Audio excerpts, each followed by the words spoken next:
ನೋಡುಗರಿಗೆ ನಮಸ್ಕಾರ. ನನ್ನ ಈ ತರಗತಿಗೆ ಸ್ವಾಗತ.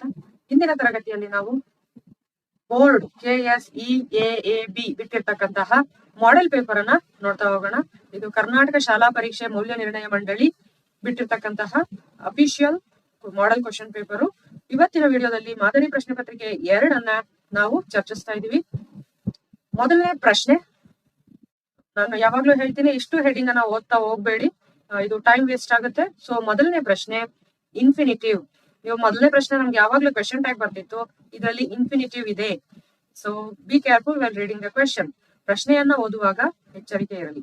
ಇನ್ಫಿನಿಟಿವ್ ಅಂತ ಗೊತ್ತಾದ ತಕ್ಷಣ ಆಪ್ಷನ್ಸ್ ಹೋಗಿ ಈ ಡೈಲಾಗ್ ಅನ್ನು ಓದೋ ಅವಶ್ಯಕತೆ ಇರೋದಿಲ್ಲ. ಇದರಲ್ಲಿ 2+ ವರ್ಬ್ ಯಾವ್ದಿದೆ? This one, to join. Infinitive means what? It does not tell the tense. ಇದು ಟೆನ್ಸ್ ಅನ್ನ ಡಿನೋಟ್ ಮಾಡೋದಿಲ್ಲ. It does not denote tense.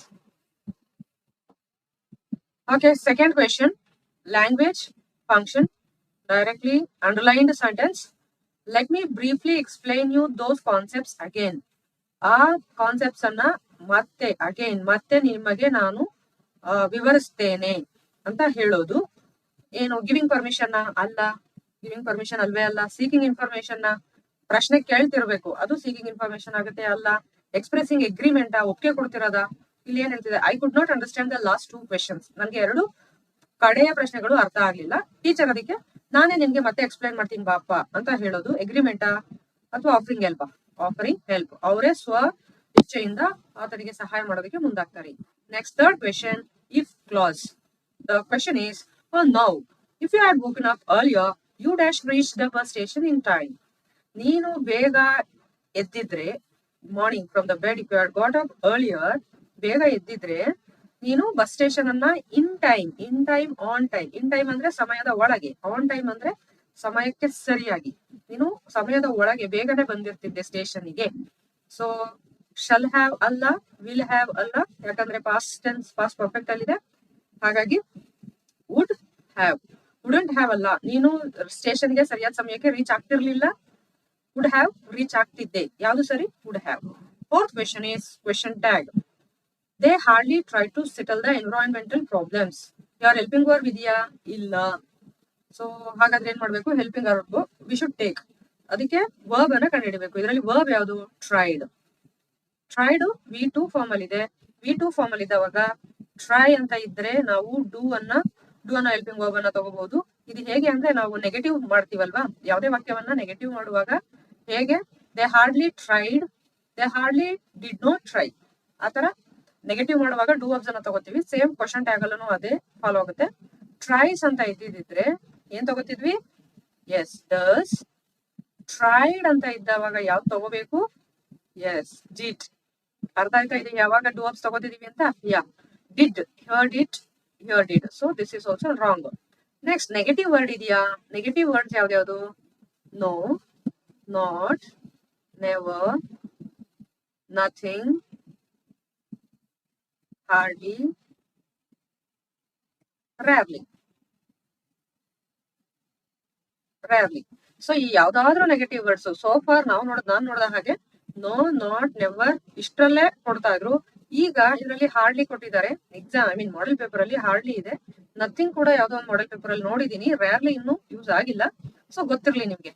ಇದನ್ನ ಈಗ TET ನಲ್ಲೂ ಕೂಡ ಇದೇ ಟಾಪಿಕ್ ಇರೋದು. ಸೊ ಸೇಮ್ ಚೆನ್ನಾಗಿ ಅರ್ಥ ಮಾಡ್ಕೊಳ್ಳಿ. ರೇರ್ಲಿ ಯಾರಾದ್ರೂ TET ಸ್ಟೂಡೆಂಟ್ಸ್ ನೋಡ್ತಾ ಇದ್ರೆ ನಿಮ್ಗೆ ಗೊತ್ತಿರ್ಲಿ. ಸೊ ಯಾವ್ದು ತಗೋಬೇಕು ನಾವಿವಾಗ? ಡಿಡ್ ಆಯ್ತು. ನೆಗೆಟಿವ್ ತಗೋಬೇಕಾ? ಬೇಡ, ಯಾಕಂದ್ರೆ ಹಾರ್ಡ್ಲಿ ಅನ್ನೋ ನೆಗೆಟಿವ್ ವರ್ಡ್ ಇದೆ, ಹಾಗಾಗಿ ಇದು ಆಪ್ಷನ್ ಅಲ್ಲ. ಡಿಡ್, ದೇ, ಪ್ರೊನೌನ್ ಇದೆ. Did, they, answer. Fifth question, one syllable. Over, to very, to road, 1 gingerly, 3. So one syllable is road. Fill in the blank with appropriate article. Meditating for half dash hour is good for mental health. ಇಲ್ಲಿ ನಮ್ಗೆ article ಅಲ್ಲಿ exceptions ಅನ್ನೇ ಜಾಸ್ತಿ ಕೊಡ್ತಾರೆ, regular form ಅನ್ನ ಕಡಿಮೆ ಕೊಡ್ತಿದ್ದಾರೆ. So exception ಏನು? ನಮಗೆ ಗೊತ್ತಿರೋದು AEIOU. If these letter before these letter, ಈ ಲೆಟರ್ ನ ಹಿಂದೆ ನಾವು ಆನ್ ಅನ್ನ ಹಾಕ್ಬೇಕಂತ ನಾವು ತಿಳ್ಕೊಂಡಿದೀವಿ ಅಲ್ವಾ. ಕಾನ್ಸನೆಂಟ್ ಸೌಂಡ್ಸ್ ಹಿಂದೆ ಎ ಹಾಕ್ಬೇಕು. ಆದ್ರೆ ಇದು ಕಾನ್ಸನೆಂಟಾ? ಓವೆಲ್ಲ ಕಾನ್ಸನೆಂಟ್. ಕಾನ್ಸನೆಂಟ್ ಆದ್ರೆ ಎ ಹಾಕ್ಬೋದಾ? ನೋ, ಹಾಕಂಗಿಲ್ಲ. ಆನ್ ಹಾಕ್ಬೇಕು. ಯಾಕೆ? ಯಾಕಂದ್ರೆ H is semi vowel or ಇದು ಸೆಮಿ ಓವಲ್ ಆಗುತ್ತೆ, ಇದು ಎಕ್ಸೆಪ್ಷನ್ ಕೇಸು. ಆರ್ ವಿಲ್ಸೆ ಹಾರ್ ಅಲ್ಲ, ಆರ್ ಅಂತ ಹೇಳ್ತೀವಿ. ಓ ಮೇಲೆ ಸ್ಟ್ರೆಸ್ ಆಗುತ್ತೆ. Hour honesty, honourable. ಸೊ ಅಲ್ಲಿ ಎ ಅಂತ, ಇಲ್ಲಿ ಎ ಬರಲ್ಲ, ಆನ್ ಅಂತ ಬರುತ್ತೆ. ಆನ್ ಆರ್, ಆನ್ ಆನೆಸ್ಟಿ, ಏನೋ ಆನರಬಲ್ ಪರ್ಸನ್, ಆ ತರ. ನೆಕ್ಸ್ಟ್ ಲಾಸ್ಟ್ ಪೇಪರ್ 1 ಅಲ್ಲಿ ಯು ಬಂದಿತ್ತು, ಯುರೋಪ್. ಇ ಅನ್ನೋದು ಓವೆಲ್ ಸೌಂಡ್ ಆದ್ರೂ ಅಲ್ಲಿ ಏನ್ ಬರಲ್ಲ, ಆನ್ ಬರಲ್ಲ. ಏನ್ ಬರುತ್ತೆ? ಎ ಬರುತ್ತೆ. ಯುರೋಪ್, ಇಲ್ಲಿ ಎ ಬರುತ್ತೆ. ಓಕೆ, ಯುರೋಪ್, ಯೂನಿಯನ್, ಯೂನಿವರ್ಸಿಟಿ ಅಂತಿಂದೆ ಏನೇ ಬರೋದು. 7th question, appropriate tense form of the verb. When the teacher entered the class, the students dash silently. So sentence ಯಾವ ಟೆನ್ಸ್ ಅಲ್ಲಿ ಇದೆ? ಈ ವಾಕ್ಯ ಎಂಟರ್ಡ್ ಅನ್ನೋದು ಪದ ಹೇಳ್ತಿದೆ. This is in past tense, past simple ಅಲ್ಲಿ ಇದೆ.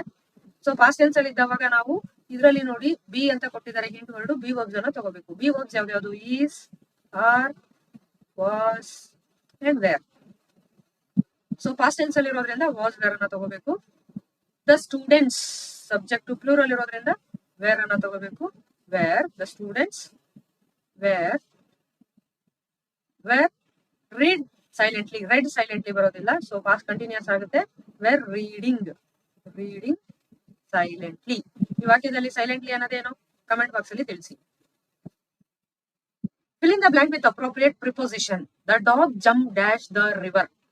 ಡಾಗ್ ಜಂಪ್ ಮಾಡುತ್ತು ರಿವರ್ ಅಲ್ಲಿ. ಪ್ರಿಪೋಸಿಷನ್ ನಿಮ್ಗೆ ಆಲ್ರೆಡಿ ಗೊತ್ತಿದೆ. In, on, to, of and for, into, so on.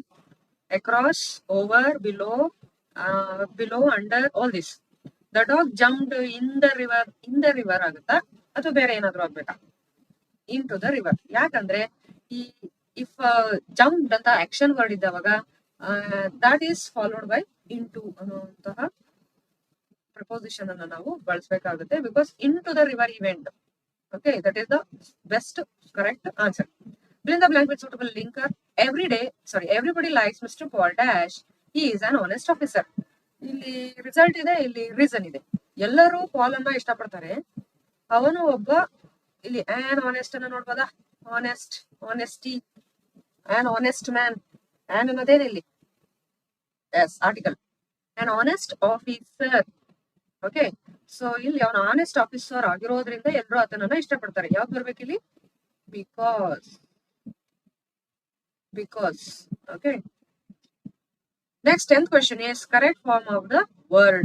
Ambedkar's dash of the constitution is significant. Observe, observation. Noun form ಆಗುತ್ತೆ.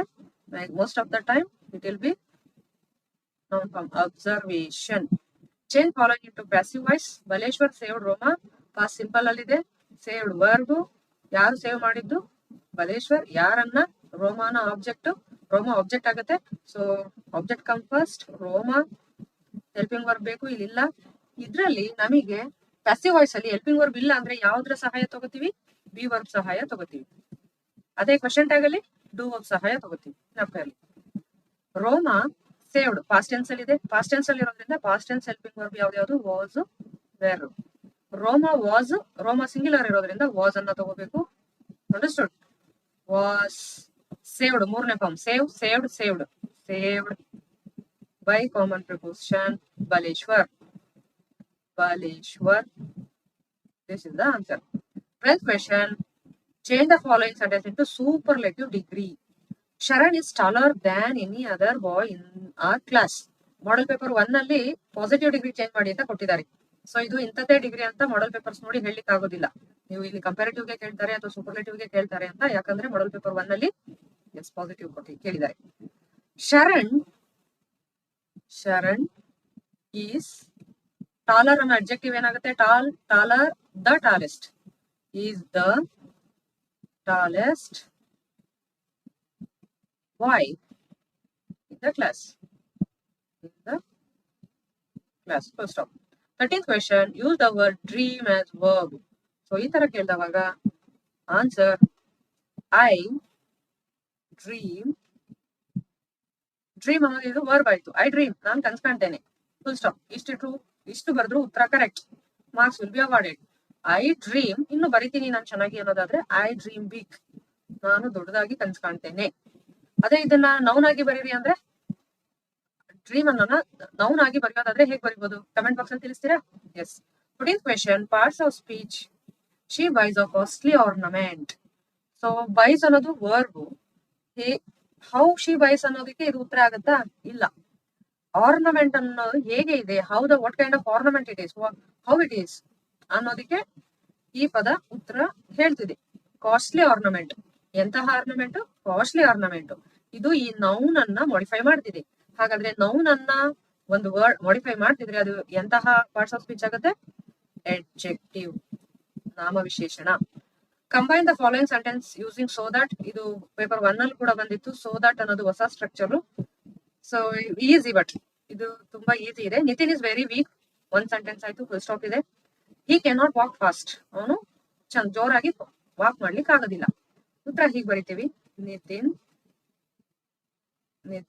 Is very ತೆಗೆದು so ಅಂತ ಮಾಡ್ತೀವಿ. ಎರಡು ಮೀನಿಂಗ್ ಒಂದೇ. ವೆರಿ ಅಂದ್ರೆ ತುಂಬಾ, ಸೋ ಅಂದ್ರೆ ತುಂಬಾ. ಸೋ ವೀಕ್ ದ್ಯಾಟ್, ಅಷ್ಟೇ. ಈ ಎರಡು ಸೆಂಟೆನ್ಸ್ ಅನ್ನ ಒಂದೇ ಸೆಂಟೆನ್ಸ್ ಆಗಿ ಬರಿತೀವಿ, ಈ ಎರಡು ಪದಗಳನ್ನ ಬಳಸಿ ಅಷ್ಟೇ.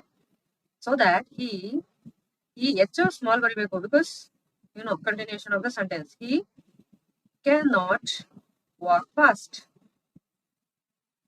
Full stop.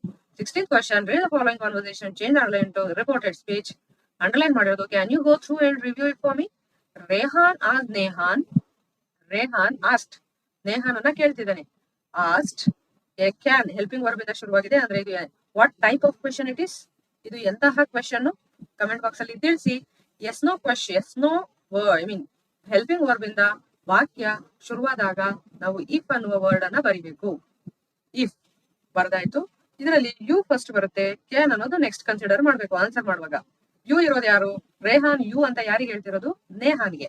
ಸೊ ನೇಹಾನ್ ಬಾಯ್ ಆಗಿರೋದ್ರಿಂದ ಹಿ ಬರಿಬಹುದು. ಅರ್ಥ ಆಯ್ತಾ? ಯು ಅಂದ್ರೆ ನೇಹಾನ್, ಸೊ ನೇಹಾನ್ ಬಾಯ್ ಆಗಿರೋದ್ರಿಂದ ಹಿ ಬರುತ್ತೆ. ಕ್ಯಾನ್ ಇರೋದು ಕುಡ್ ಆಯ್ತು. ಕುಡ್, ಗೋ, ರಿಮೈನಿಂಗ್ ಇದೇನೋ ಚೇಂಜ್ ಆಗೋದಿಲ್ಲ. ಮಾಡಲ್ಸ್ ಬಂದವಾಗ ಮಾಡಲ್ಸ್ ಮಾತ್ರ ಚೇಂಜ್ ಮಾಡ್ತೀರಾ, ಇಲ್ಲಿ ವರ್ಕ್ ಟೆನ್ಸ್ ಅನ್ನ ಚೇಂಜ್ ಮಾಡೋದಿಲ್ಲ. Go through and review it ಇರೋದು ದ್ಯಾಟ್ ಆಗುತ್ತೆ.